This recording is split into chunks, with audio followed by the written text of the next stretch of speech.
brought to you by Silver Pumps. Top quality और consistent performance के लिए सिर्फ सिल्वर पंप नाम याद रखना। आने वाले कुछ महीनों में बिहार में विधानसभा चुनाव होने हैं। इस बार किसका होगा बिहार, इसको लेकर बिहार में राजनीतिक सरगर्मी तेज हो चुकी है। बिहार विधानसभा चुनाव में ऐसे तो एनडीए और महागठबंधन के बीच सामने की लड़ाई होनी है, लेकिन कुछ दल ऐसे भी हैं जो अपनी राजनीतिक वजूद कायम करने को लेकर एड़ी चोटी का जोर लगा रहे हैं। बात जमुई के सिकंदरा सीट की करें तो यहाँ लड़ाई बेहद दिलचस्प है। जमुई ने बिहार को मुख्यमंत्री से लेकर बिहार विधानसभा अध्यक्ष तक और कई केंद्रीय मंत्री तक दिया।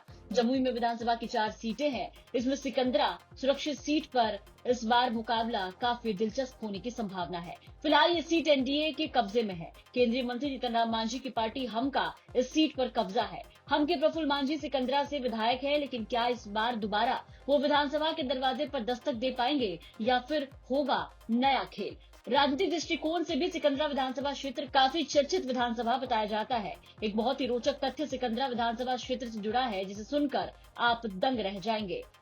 तथ्य ये कि जिसने भी सिकंदरा जीता वही दल बिहार में सरकार भी बना पाया।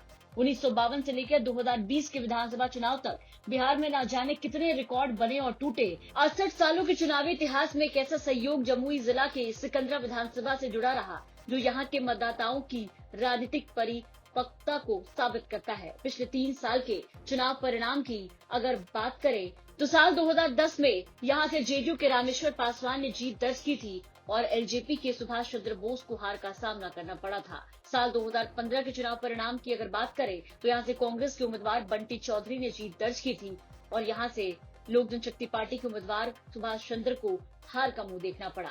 साल 2020 में पासा पलटा और हम के प्रफुल्ल मांझी यहाँ से चुनाव जीते, बंटी चौधरी हार गए।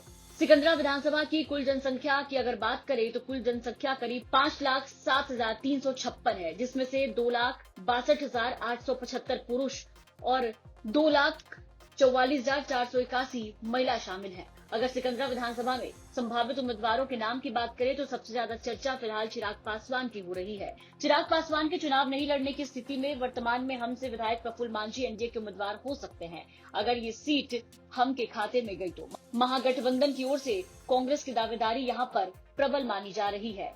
इस सीट को लेकर के वरिष्ठ पत्रकारों का क्या कहना है वो भी सुनिए। बड़ी जोर शोर से चर्चा हुई चिराग पासवान की।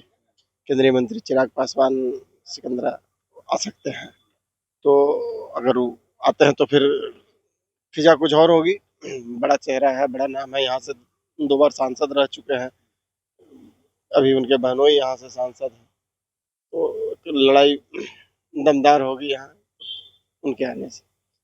वैसे महागठबंधन में टिकट किसको मिलता है इस पर भी बहुत कुछ निर्भर करता है। महागठबंधन ने अगर ठीक ठाक कैंडिडेट दिया तो लड़ाई तो पिछले बार भी कांटे की हुई थी। लगभग 4,000 वोटों से प्रफुल्ल मांझी की जीत हुई थी, तो इस बार भी लड़ाई कांटे की होगी। अगर गठबंधन ठीक ठाक उम्मीदवार महागठबंधन ने दिया तो एनडीए को नाको चने चबाने होंगे यहाँ। जैसा कि संभावना है, और संभावना क्या मतलब चुनाव का जो परिवेश दिख रहा है, तो सीधा साधा मुकाबला आमने सामने का मुकाबला होगा महागठबंधन में और एनडीए के बीच में। और दोनों गठबंधनों में अब सबसे पहले तो बात है कि किस पार्टी को सिंबल मिलता है, टिकट मिलता है, और उसके बाद कई संभावित उम्मीदवार जो हैं उन्होंने हाथ पैर मारना शुरू कर दिया है क्षेत्र में। और एक नाम काफ़ी तेज़ी से उभर रहा है जब से चिराग पासवान का एक बयान आया है कि मुझे बिहार बुला रहा है। तो एक नाम तो चिराग पासवान का, चूँकि सुरक्षित क्षेत्र है और इस क्षेत्र से हमेशा से मतलब 2014 से उनका जुड़ाव रहा है, और उन्होंने हम माँ का दर्जा दिया है। सब लोग जानते हैं जमुई को कि जमुई हमारी माँ है। तो अगर उस दृष्टिकोण से देखें तो एक चर्चा, तो एक प्रबल संभावना है कि चिराग पासवान अगर बिहार आते हैं और लोकसभा चुनाव, विधानसभा चुनाव लड़ने का अगर वो निर्णय लेते हैं तो सिकंदरा एक सुरक्षित सीट उनके लिए माना जा सकता है। और उसके अलावा भी जैसे अभी एनडीए में यहाँ जो सिटिंग विधायक हैं प्रफुल्ल मांझी जी, उनकी भी मजबूत दावेदारी है। उसके अलावा जदयू में भी कई सारे उम्मीदवार हैं जो कि संभावित उम्मीदवार हैं, जो पहले भी चुनाव लड़ चुके हैं। सिकंदरा विधानसभा क्षेत्र 2025 के विधानसभा चुनाव में काफी हॉट सीट हो सकता है। इसकी वजह केंद्रीय मंत्री चिराग पासवान के बिहार आने के लेकर के हो रही है। चर्चा इस बात की, अगर चिराग पासवान बिहार विधानसभा चुनाव लड़ते हैं तो वो सिकंदरा से उम्मीदवार हो सकते हैं। ये वक्त बताएगा फिलहाल क्या होगा। लेकिन जमुई विधानसभा सीट पर 2025 के चुनाव में सीधी लड़ाई एनडीए और महागठबंधन के बीच होगा। देखना होगा कि कौन से उम्मीदवार किस दल से उतरते हैं। आपको क्या लगता है, अपनी राय कमेंट करके जरूर बताएं। जमुई से राकेश कुमार सिंह की रिपोर्ट, बिहार तक।